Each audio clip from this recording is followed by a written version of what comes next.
Assalamualaikum warahmatullahi wabarakatuh. Selamat pagi anak saleh dan salehahnya Miss. Kembali lagi bersama Miss Fitri di video pembelajaran kita hari ini.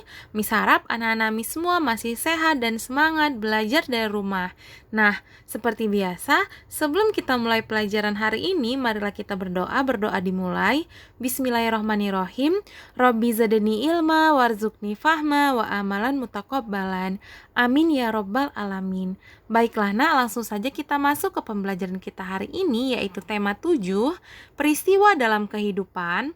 Subtema 1, peristiwa kebangsaan masa penjajahan, pembelajaran 4, 5, dan 6. Jadi, sambil melihat video ini, anak-anak Miss bisa buka buku tema 7-nya ya.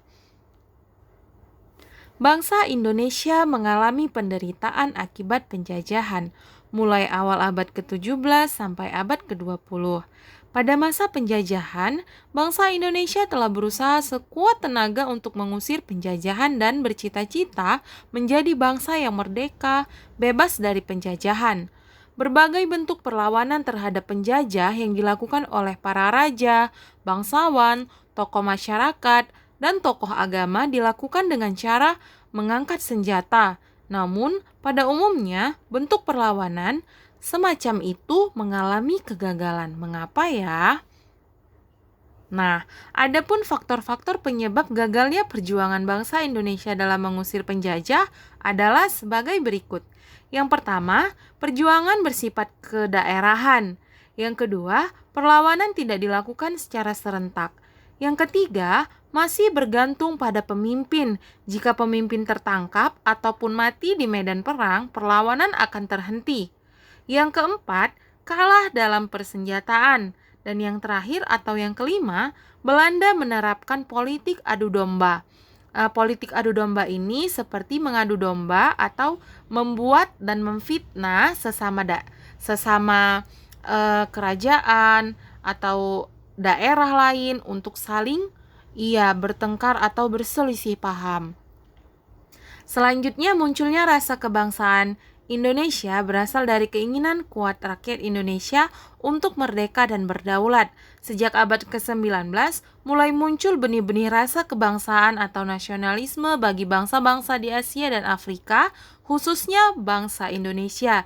Jadi, kalau anak-anak Miss perhatikan, penyebab kegagalan perjuangan kemerdekaan Indonesia salah satunya adalah tidak adanya persatuan dan kesatuan oleh bangsa Indonesia, kurangnya rasa cinta tanah air dan perjuangan untuk merdeka. Nah, jadi banyak faktor yang memicu munculnya rasa kebangsaan di Indonesia. Salah satunya kenangan kejayaan masa lalu. Kenangan kejayaan masa lalu khususnya pada masa kejayaan Kerajaan Majapahit dan Sriwijaya serta kebesaran kerajaan-kerajaan Islam. Pada masa Majapahit, kerajaan itu mampu menguasai seluruh Nusantara. Adapun pada masa Sriwijaya, kerajaan mampu berkuasa di lautan karena pasukan maritimnya yang kuat.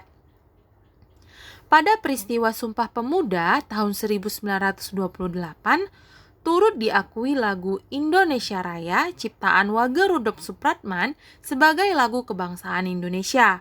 Lagu kebangsaan Indonesia ini selalu diperdengarkan dalam prosesi upacara bendera dan juga akan diperdengarkan pada saat anak bangsa mendapat penghargaan atas prestasinya di luar negeri. Lagu Indonesia Raya memiliki lirik yang memiliki makna dalam untuk bangsa Indonesia. Kamu dapat melihatnya pada buku tema 7 halaman 62. Nah, jadi anak-anak Miss dapat buka bukunya ya nak. Tema 7 halaman 22, kamu lihat dan kamu baca. Nah, berikut kita membahas tentang peristiwa mengembun dan menyublim. Yang pertama adalah perubahan wujud benda mengembun, yaitu perubahan benda gas menjadi benda cair. Nah, selanjutnya perubahan wujud benda yaitu benda padat menjadi benda gas, disebut dengan menyublim. Nah, berikut adalah diagram peristiwa perubahan wujud benda. Dapat kamu amati ada 2 tanda panah. Tanda panah yang pertama berarti memerlukan kalor ataupun memerlukan panas. Nah, Tanda panah yang kedua yang berwarna abu-abu yaitu melepaskan kalor atau melepaskan panas, berarti suhunya menjadi rendah. Nah, yang pertama di sini ada gas. Nah, dia mengembun menjadi cair atau menjadi air. Nah, air membeku menjadi padat atau menjadi es batu.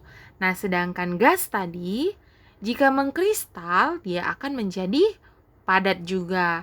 Nah, selanjutnya di sini kita mulai dari benda padat. Nah, ikuti tanda panah yang merah ya, Nak. Jika benda padat berubah menjadi gas disebut menyublim. Benda padat berubah menjadi cair disebut mencair. Nah, benda cair berubah menjadi gas disebut menguap.